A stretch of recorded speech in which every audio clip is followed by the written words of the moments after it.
ओम सदाशिवसमारंभां शंकराचार्यमध्यमाम् अस्मदाचार्यपर्यन्तां वन्दे गुरुपरम्पराम्।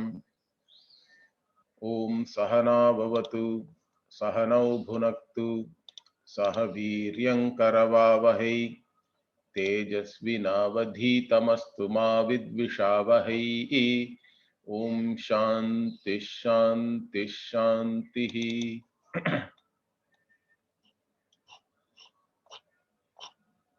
सहस्रशीर्षं देवं विश्वाक्षं विश्वशंभुवं विश्वन्नारायणं देवमक्षरं परमं पदं विश्वतः परमान् नित्यं विश्वन्नारायणगुं हरिं विश्वमेवेदं पुरुषस्तद्विश्वमुपजीवति पतिं विश्वस्यात्मेश्वरगुं शाश्वतगुं शिवमच्युतं नारायणं महाज्ञेयं विश्वात्मानं परायणं नारायण परो ज्योतिरात्मा नारायणः परः नारायण परं ब्रह्म तत्त्वं नारायणः परः नारायण परो ध्याता ध्यानं नारायणः परः यच्च किञ्चित् जगत् सर्वं दृश्यते श्रूयतेऽपि वा अन्तर्बहिश्च तत्सर्वं व्याप्य नारायणस्थितः अनन्तमव्ययं कवि अनन्तमव्ययं कविगुं समुद्रेऽन्तं विश्वशंभुवं पद्मकोशप्रतीकाशकं हृदयं चाप्यधोमुखम् अधो निष्ट्यावितस्त्यान्ते नाभ्यामुपरि तिष्ठति ज्वालमालाकुलं भाति विश्वस्यायतनं महत् सन्ततगुं शिलाभिस्तुलम्बत्याकोशसन्निभं तस्यान्ते सुशिरगुं सूक्ष्मं तस्मिन् सर्वं प्रतिष्ठितं तस्य मध्ये महानग्निर्विश्वार्चिर्विश्वतो मुखः सोग्रभुग्विभजन् तिष्ठन्नाहारमजरः कविः तिर्यगूर्ध्वमदशायी रश्मयस्तस्य सन्तता सन्तापयति स्वं देहमापादतलमस्तकः तस्य मध्ये वह्निशिखा अणीयो ऊर्ध्वा व्यवस्थितः नीलतो यदमध्यस्ताद्विद्युल्लेखे वभास्वरा नीवारशूकवत्तन्वी पीताभा आस्वत्यणूपमा तस्या आशिखाया मध्ये परमा आत्मा व्यवस्थितः सब्रह्म स शिवः स हरिः सेन्द्रः सोऽक्षरः परमस्वराट् ऋतगुं सत्यं परं ब्रह्म पुरुषं कृष्णपिङ्गलम् ऊर्ध्वरेतं विरूपाक्षं विश्वरूपाय वै नमो नमः. So we were looking at the Narayana Sukta and we saw that Narayana is presented here as the Upasya, the one on whom we have to meditate upon. Now, any Upasya or the one on which we have to do the meditation is normally praised. The characteristics of the object of meditation is explained, and even the nature of that object. All these things are normally described, and then the upasana, how to do, that is also prescribed. So here we saw that Narayana was presented as Param Brahma. Okay, Narayana is the Param Brahma Tattvam, and Narayana is the cause of everything. Narayana is the one who has become all these things. Although Narayana is presented as the one who is sleeping on Adishesha, the snake, correct, in the Milky Ocean, that is the way the Puranas present Narayana. That same Narayana is also now presented here as the Jagat Karanam, as the one who is the cause of everything and one who is pervading everything. Antar bahischa tat sarvam vyapya Narayana sthitaha, the one who is pervading in and out of everything. Okay, and one who is limitless, one who is all knowing. Like this, the Narayana was presented to us already.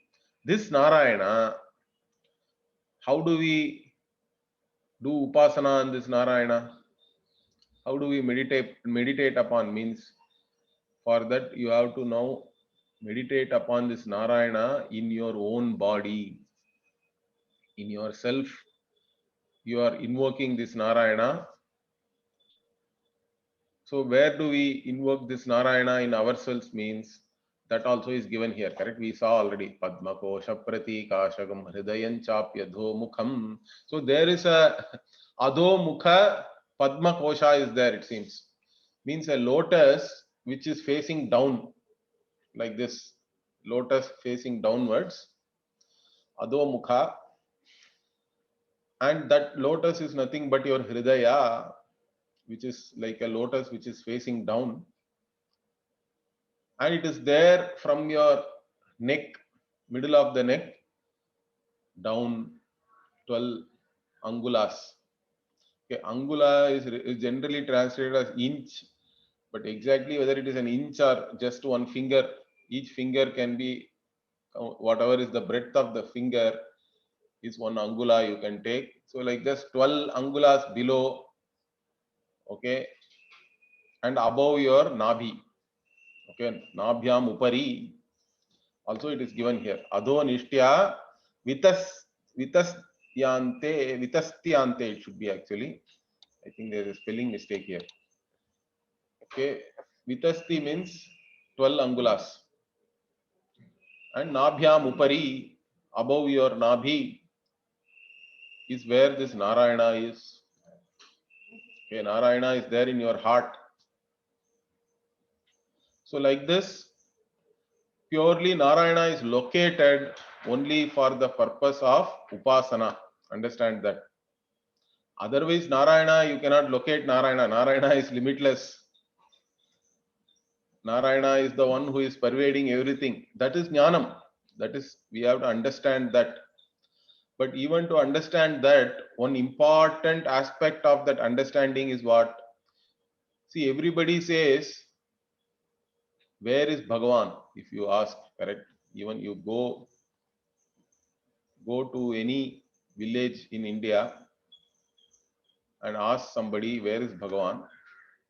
If he is not yet brainwashed, what will he say? Bhagavan is there everywhere. Okay, Bhagavan is there everywhere. Bhagavan is there in a pillar. Bhagavan is there in a speck of dust. This we know. We have, all of us, we have heard the story, Puranic stories. So we understand that. But in that understanding also it is not complete. What is the problem in that understanding is, when you say Bhagavan is everything, it includes you. Understand that. That we leave out. That is the biggest problem. What is the biggest problem? You leave out yourself. When you say Bhagavan is everything, it includes yourself, correct? It includes your own body, mind, sense complex. Your own body, mind, sense complex also is a manifestation of Bhagavan, of Narayana. That is something one has to understand. That will change the way you look at yourself totally. See, otherwise, one looks upon oneself as a limited being, and due to all these limitations, correct, you are limited with reference to your knowledge, you are limited with reference to the physical capabilities, correct? Everybody is limited. Somebody may be better, somebody can run a marathon, somebody else can run 5 kilometers, somebody cannot even run 100 meters, let us say, or even climbing a few steps they are out of breath. It's all there, correct? But everything is relative. What you can do physically, one is limited. What one can do mentally also, one is limited. Now, based on all that, we are having judgment about ourselves, and this judgment is many times harsh. We are very harsh with reference to ourselves. That is why my Guruji, he used to always say, ahimsa has to start from oneself. Is that clear? Ahimsa has to start from oneself.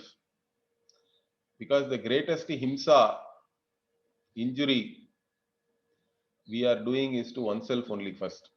In the way you judge yourself, the way you look upon yourself itself, you are causing injury to yourself, in fact. That is a problem. The self-judgment is a problem for everybody. So how do we counter that? Means you have to look upon yourself also as a manifestation of Bhagavan. Bhagavan is not separate from you. Understand that Bhagavan is Antaryami. Bhagavan is sitting in yourself only. Whatever mind, body, etc. you have, all that also is manifestation of Bhagavan only.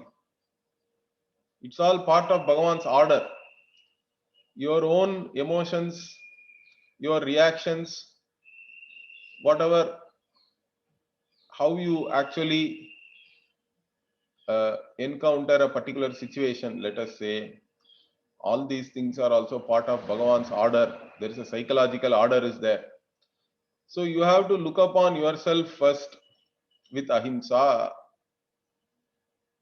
Wherever you are, in terms of your emotional maturity, in terms of your physical abilities, all that is Bhagavan's manifestation only. From there, of course, you can transform yourself. You have to take some effort. There's nothing wrong in that, but first accept yourself as you are. Correct? That is the biggest ahimsa you can do to yourself. Accepting oneself as you are. Not easy. I'm not talking about positive thinking here. Understand that. Positive thinking does not work because both positive and negative are true for everybody. So we are not asking you to do positive thinking. We are asking you to accept you as you are. Whoever you are, as you are, accept yourself with the knowledge that you are also a manifestation of Bhagavan only as you are. Is that clear?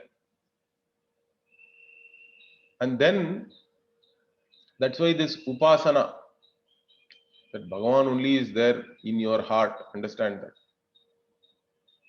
We are all divine. That is our vision.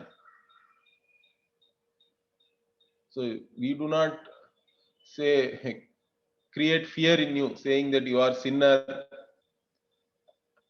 and if you do not follow me, you will go and burn in hell forever. This is a kind of vision is there in most theologies. That is very damaging, in fact, psychologically also. So here you have to understand yourself as a manifestation of Bhagavan. That Bhagavan only is there in your heart. That's what is said here, correct? So this Narayana is there in your heart, which itself you are now visualizing as 12 angulas below your neck and above your navel. Okay, this heart is there, which is again like a lotus which is hanging upside down. Okay, and how is this Bhagavan there? Okay, that is coming because Bhagavan is all consciousness, correct? Bhagavan only is there as the awareness in you. The I, whatever I say, that I is nothing but awareness, correct? I is the one to whom everything becomes evident. That is I really. So whatever I see is an object of knowledge. And I am the knower, the subject. That is why in Vedanta also, one simple analysis we do. What is that? Atma, Anatma, Viveka. First to discriminate between what is I, what is not I. This discrimination is very important. And in that discrimination, how do we go about doing that? How do I discern what is I? Means whatever I see is not I. At least we start like that. Okay. Whatever I see is not I. Whatever becomes evident to me is not I, because all those things which become evident to me are all objects of knowledge. I am the knower. No, this whole world is not I. Very simple. But then where does the problem start? Where is the confusion? Starts right from the body, your own body. But what you have to understand, I see this body also. Body also becomes evident to me. Therefore, body is not I. All the physiological processes are evident to me. Hunger, thirst. So prana also is not me. Prana is the one which is active. All the bodily activities are also evident to me. Whatever is happening in the mind also is evident to me. I am only witnessing all that. I am the witness consciousness of even whatever is happening in the mind, all my thoughts. So mind also is not me. Then what is this I then? This I is nothing but awareness, consciousness. It is the conscious being. So this much everybody can arrive at by just doing this analysis. But where does the Veda come in here? What does the Veda really reveal? The Veda is only revealing that there is only one consciousness, because we cannot objectify another consciousness. Understand that. There is only one consciousness which is appearing as this entire Jagat, this world. And that consciousness is not separate from you. It is you, in fact. That is the teaching. That I am a conscious being, you can arrive at by doing this Atma Anatma Viveka. But that conscious being is the Jagat Karanam. It is Ananta. That is what the Veda is revealing to you, the real nature of yourself. And to understand that, only all this Upasana here. Okay. This Upasana also, in fact, in another place in Kathopanishad Bhashya, Bhashyakara says that those who cannot understand this Brahma Vidya easily, he uses words like Manda Buddhi and all that. Okay. So we need not, according to Bhashyakara, those who cannot understand Brahma Vidya directly, for them all this Upasana is given. So that because they are still clinging to something, okay, they want to have some support, let us say. Okay, they are in need of some support, because once you say that you are the limitless, you cannot go and have any support. Understand that. So there is a certain strength as an individual is required even to understand the vision of Vedanta. And the more you understand that, of course, that understanding itself will give you the strength. But till then, support is required. So this Upasana you are doing, and in this Upasana also what you are trying to understand, this awareness. Narayana is there in you as the awareness. Here, that awareness is presented as fire, in fact. Jyoti. Jyoti also we say, correct? Narayana. Narayana is the Paro Jyoti Ratma and all we saw already. So Jyoti Swarupa, fire, all this is used only to point out that Narayana is manifest here as this awareness, this sentience, consciousness. So when we say Narayana is there, Narayanam, Nabhyam Upari Tishtati. This Narayana is there in your Hridaya Kamala, above your Nabhi. And how? Jwalamala Kulam Bhati Vishwasya Yatanam Mahate. So Jwalamala Kulam means one who is having a garland of this flames, it seems. Means one who is shining, correct? That is the awareness. So he is shining, bhati, like the one who is having a garland of flames, one who is adorned with a garland of flames, shining. That means it is, that's what we say, self-effulgent, does not require any other light. You are that light to whom everything becomes evident, who is shining on everything. That light is you. And Narayana only is that light also. Narayana only is manifesting as that light of awareness, consciousness. And that light is what? Vishwasya ayatanam mahat. It is limitless. Even though it is manifesting in you, do not think that it is limited only to your body. See, the main problem is what? Everybody understands that I am a conscious being, but I am an embodied conscious being. That is the problem. I am limited only to my body.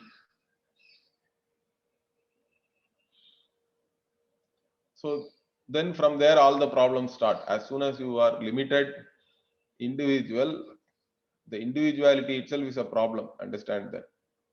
All the individual's problem becomes your problem. So our thinking that I am an embodied consciousness is the problem. You are not the embodied consciousness. In fact, you are the consciousness in which everything is there. That's why it says Vishwasya Ayatanam. So you are the one in whom the entire world is in. You are not in the world. Understand that. The world is in you. That is the vision.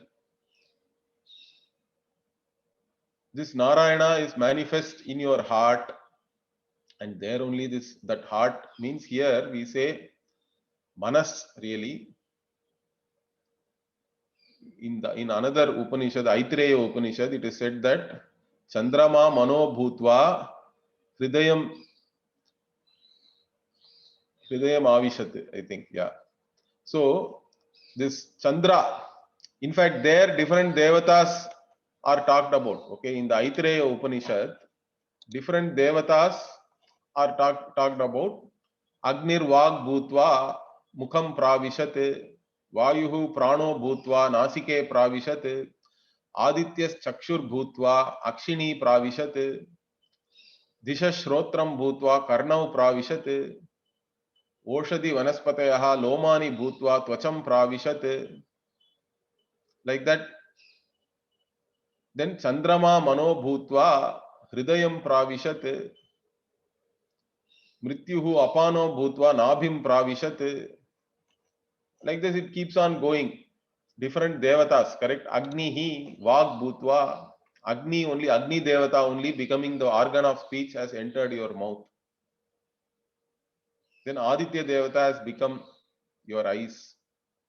All Devatas are only there in our body. Understand that. That is our vision. Whatever is there at the cosmic level is there in your body also. Whatever in the macrocosm is there in the microcosm. So all the devatas only have entered your body as different organs. And in that Chandrama Mano Bhutva Hridayam Pravishat. So in your Hridaya, mind is there. Mind means again the awareness, correct? Mind means it is where the consciousness manifests. Awareness is manifesting. And that mind alone is the basis for this entire subject object, this world. World can be divided into subject and object. So manas is the mula for Dvaitam. Like that also there is a saying traditionally, correct? Mano moolam idam Dvaitam. Like that it is said. As long as the mind is objectifying, then there is a subject object division is there, correct? And that is the basis for this entire world of subjects and objects. So that is why Vishwasya Ayatanam, this Narayana is there in your heart, means he is available in your heart to know. That is the whole idea. Narayana only is available in your heart, in your mind as the awareness. So even in other Upanishads we saw about the Pravesha Shruti. Pravesha Shruti means whenever the Srishti, creation is talked about, first it says that, Upanishad says that everything was created, the undifferentiated became differentiated, the unmanifest became manifest, like that it is said. And then this Brahman entered the creation. Sa iha pravishtaha tat srishtva tadeva nupravishat. Like that in different Upanishads it is there. So pravesha means what? It is available. It is available as the awareness in each and every mind. Whatever is manifesting as the consciousness or awareness is the same vastu. It is only one, and that is limitless consciousness. So it is available to know in your mind, in your buddhi guha. So when we say that you do this upasana of Narayana in your heart, means only to understand this, that Narayana alone, who is all pervading, is manifesting in your heart as the awareness, as this consciousness principle. And that consciousness is the basis for this entire creation, and it is limitless. Okay, so that is the vision. And further certain things are explained here, very interesting. What is that? Santatam Shilabihi. Okay. Lambati Akosha Sannibham. So Santatagum Shilabhistulambatya Kosha Sannibham. So Lambati means you can say suspended. Akosha Sannibham means, Akosha means the Padma Mukula. Okay. Means lotus bud. So something, Sannibham means similar, Sadrisham.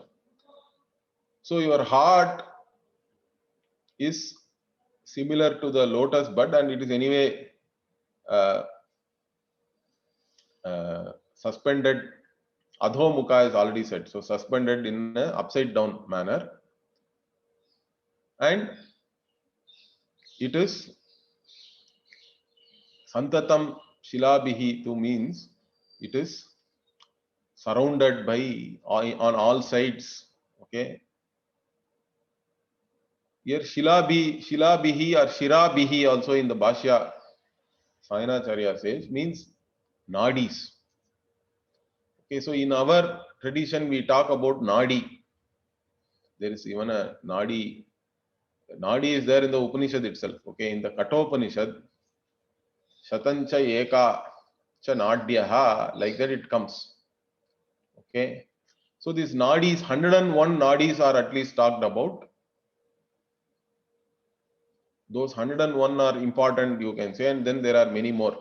Now this nadi is translated in English as artery or nerves, like this and all that, but I am not very comfortable with these translations, because arteries, nerves, these have specific biological meanings, and I don't think nadi corresponds to that. Nadi is in the subtle body, it is not even in the physical body. We have to take it as, because we accept a physical body which is Thula Sharira, and Sukshma Sharira also is there. Sukshma Sharira is where all our organs, mind, prana, all these are part of Sukshma Sharira. And the prana is supposed to be flowing in all these nadis. Prana means prana is the throbbing of life is itself is prana. Activity, all activity is possible only because of this life is throbbing, correct? And throbbing means it is moving, it is active. Where is it moving? This prana is moving in all these nadis. So the nadis are some kind of subtle pathways, we can say, where prana is flowing. So we don't have to translate it unnecessarily as artery or nerve and all that and get confused. Nadis are nadis. It is our concept.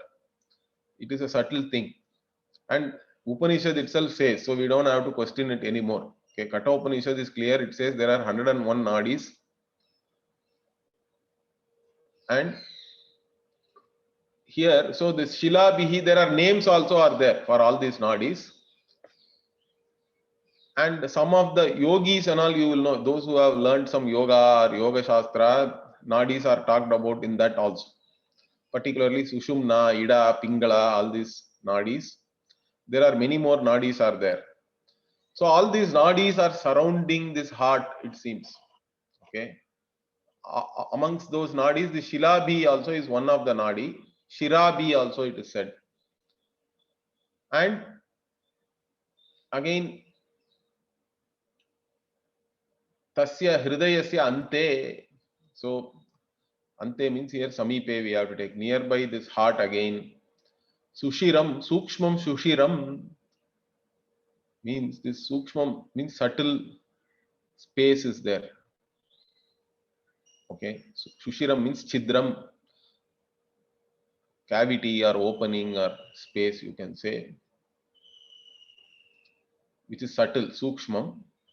And that is the Sushumna Nadi. Sushumna Nadi is the main Nadi which is running throughout your body, right from the tip of your head, okay, that we call Brahmarandhra. There is a place here on everybody's skull which is soft. That is called Brahmarandhra. From there it goes all the way down along your spine up to your Mooladhara, we say.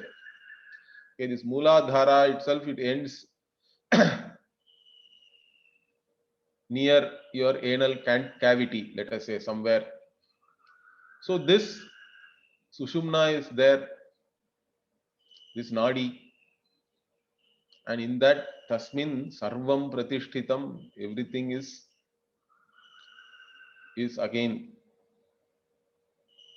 everything is established there. Okay, all this entire creation again. That is because this Narayana in the form of this awareness, which is the mind also, correct? This mind itself is there in this Sushumna Nadi. There only there is a certain flow of this prana, and mind is also established there, and everything is based on your mind only, as I told you already. So like this, these nadis are there. These nadis are surrounding your heart, and then one main nadi, the Sushumna Nadi, is there, which is a cavity, which is subtle also, and there everything is pratishtita, sarvam pratishtita. Okay, so it is the basis for everything. Means that is where the mind is active. That's what we have to understand. And further what?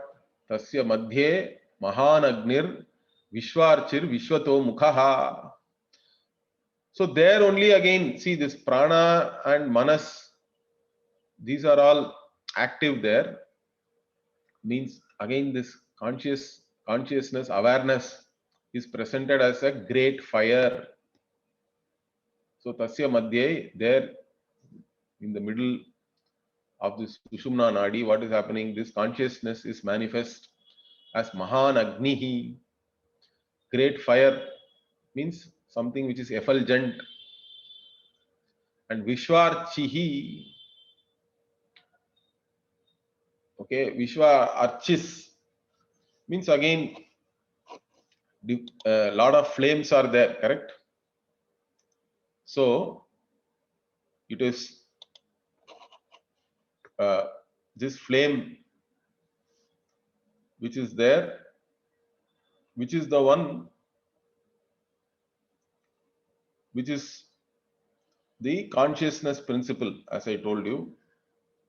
That is called the Vishwarchihi, and that is Vishwato Mukhaha also. It is going all around, means from the Sushumna Nadi, it is also flowing through all other nadis. Therefore, it is like it is having, there is a great flame and it has so many faces, or flame is like this, correct? Different, you can see that with so many tongues, you can say,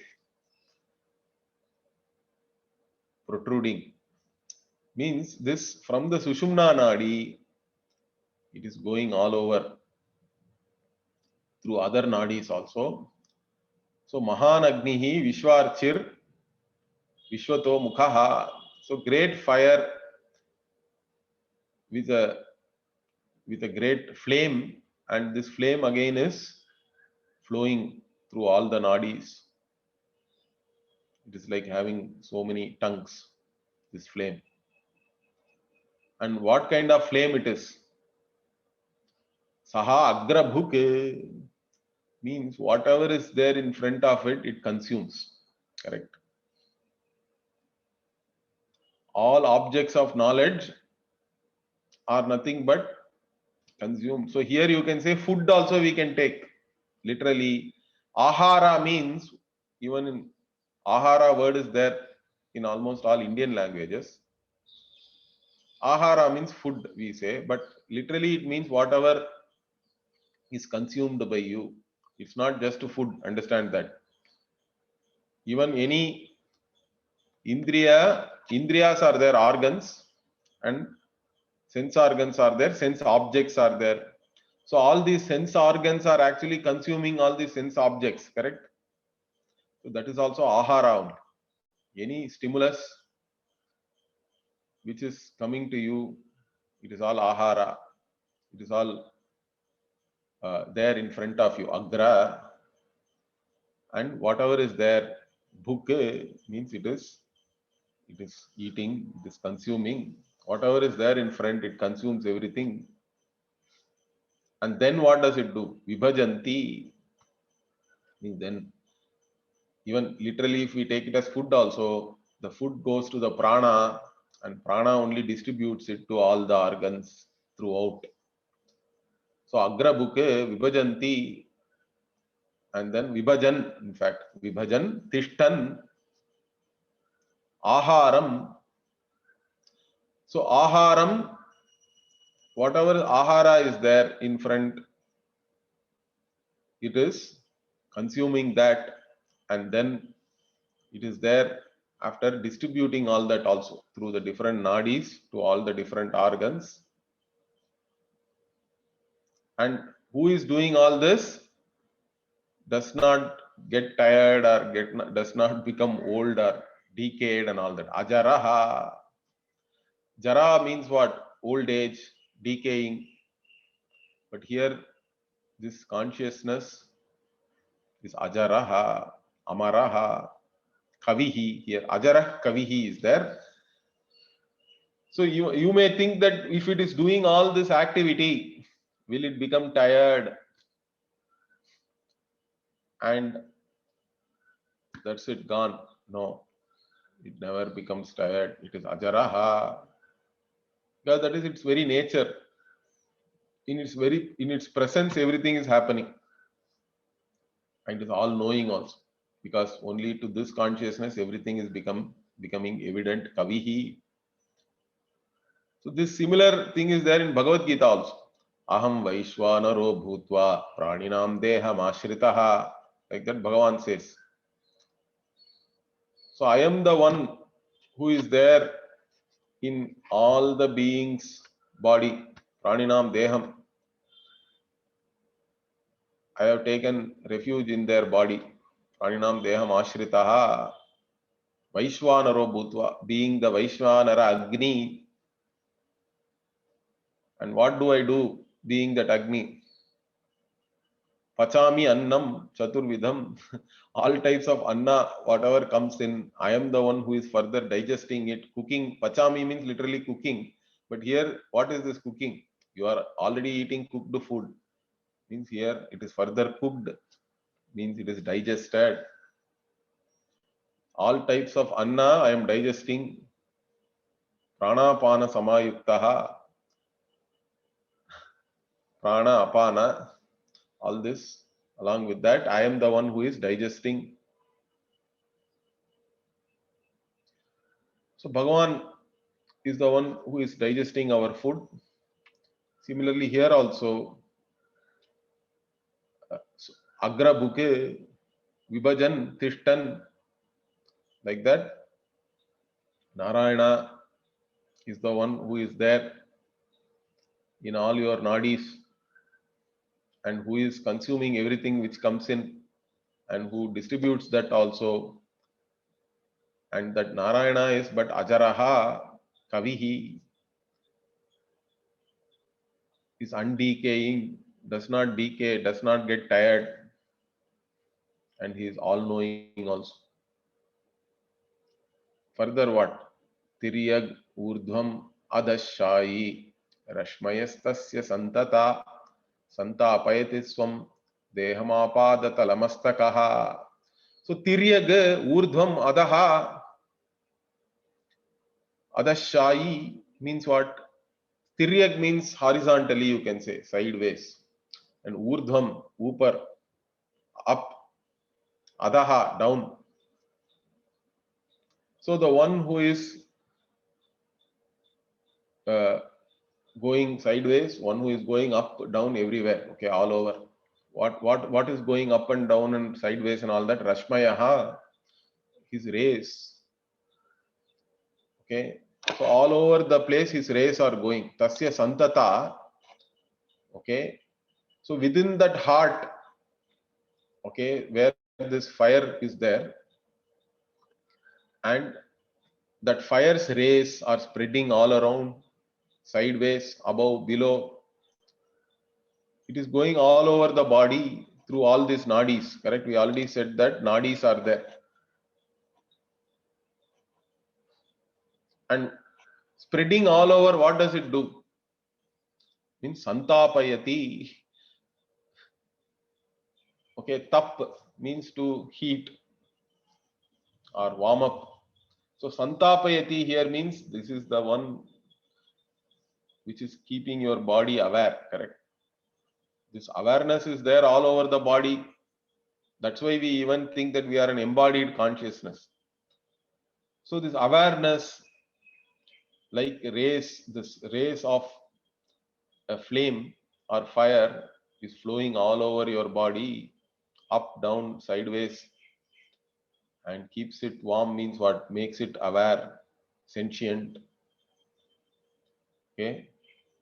Swam deham santapayati. So your whole body, one's own body, it keeps it sentient from what? Apadatala mastakaha, right from the soles of your feet up to your head, up to Brahmarandra. It is there. It is flowing. The sentiency is there. You are a sentient being. Your awareness is there all over your body. So Narayana alone is there as this sentiency, as this awareness all over your body. Is that clear? This is all part of the upasana. This is also certain understanding. And further what? Tasya madhye vanni shikha aniyordhva vyavastitaha. Okay. So this in between all this, what? Vanni shikha means what? Okay.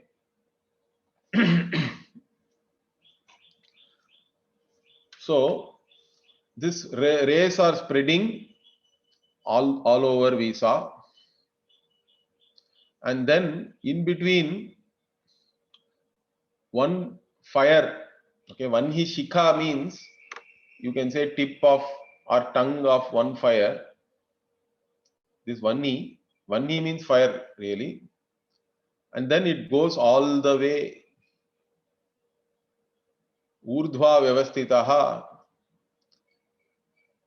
means in the center of this fire, one tongue goes all the way up, it seems. Okay.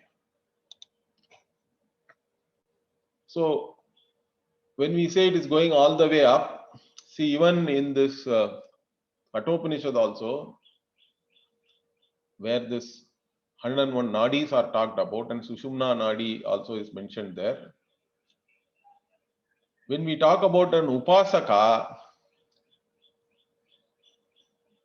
there the krama mukti is talked about for the upasaka. Krama mukti means what? Upasaka also finally gains jnanam only, becomes a mukta purusha, becomes liberated, we can say, attains moksha. But how? So you do this upasana, and if you have done this upasana properly, when the prana leaves your body, it is supposed to go through the Sushumna and exit through the Brahmarandhra. Then they say that you take the Aditya Marga to Brahmaloka. So it is Krama Mukti, means you first go to Brahmaloka, enjoy there, but there Brahmaji will teach you Vedanta again, same Vedanta, and then you attain moksha along with that Brahma. So you are there in the Brahmaloka till that Brahma is there. Once that Brahma's time is over, you never come back, you become Mukta Purusha also. So that is called Krama Mukti.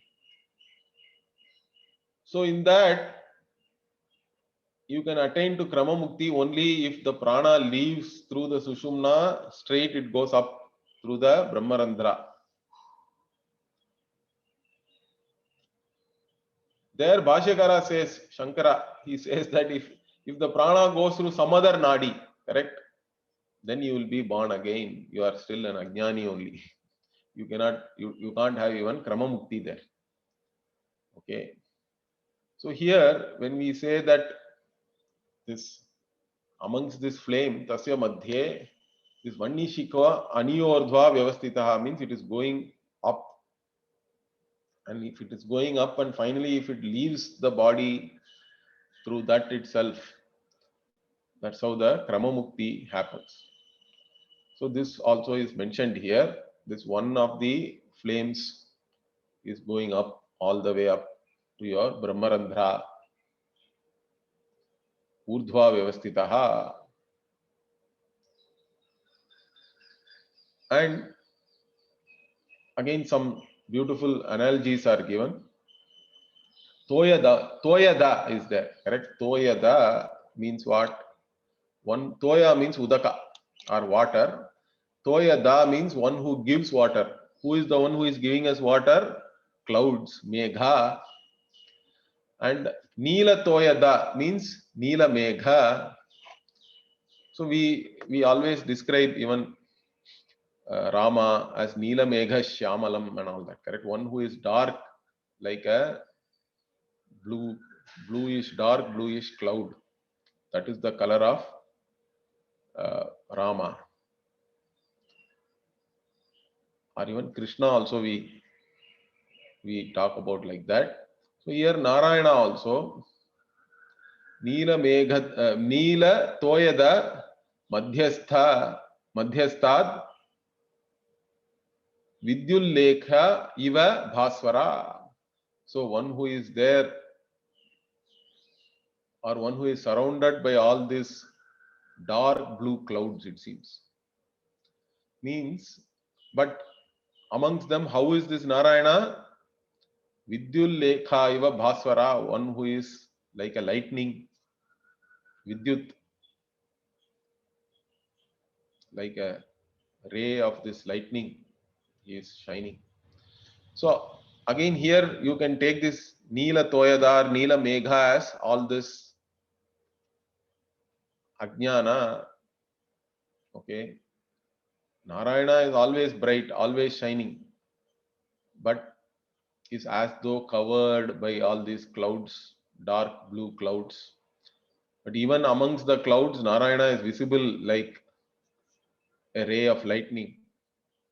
But in reality, Narayana is always shining only, correct? He is like the sun. No cloud can really cover the sun. It is all only one standpoint. So amongst all this Ajnana, Narayana is the one who is shining. Okay. Vidyul Lekha Iva Bhaswara. And also, these are all again for the purpose of Upasana. So Narayana is that consciousness, awareness who is shining. Neelamega can also be taken as your other, all the jada vastu, like your body, mind, sense complex is really jada. It's all insentient only. Amongst that, Narayana alone is shining as this awareness. And one more visualization is what? Nivara Shukavat Tanvi Pita Bhaswatya Anupama. So Nivara Shukavat Tanvi means like this, you have this paddy, correct? Let us say. Vrihi means this rice paddy. So paddy is there.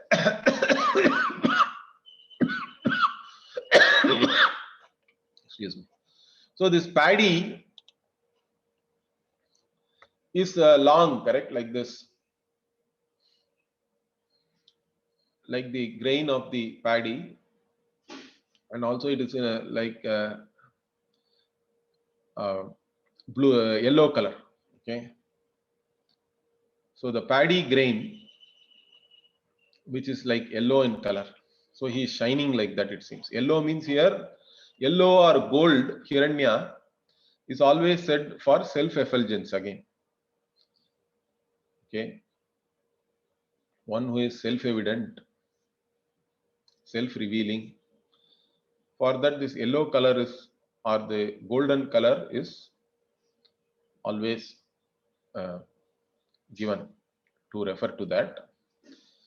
So like even the grain of paddy, okay, yellow in color.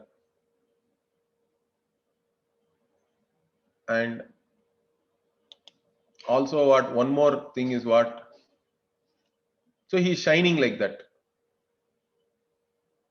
And Anu Upama also similar to an Anu. Anu here is atom, you can say, correct? We are the original atomic theorist. We have Vaisheshika people who talk about Anu, Paramanu and all that, okay? Paramanu also. Paramanu, Dvanuk, Trenuk, like that. So this Narayana is like an atom, so small, but also so big. Anoraniyan, Mahato Mahiyan, we say. Looks like a contradiction, correct? But this consciousness cannot be restricted to any kind of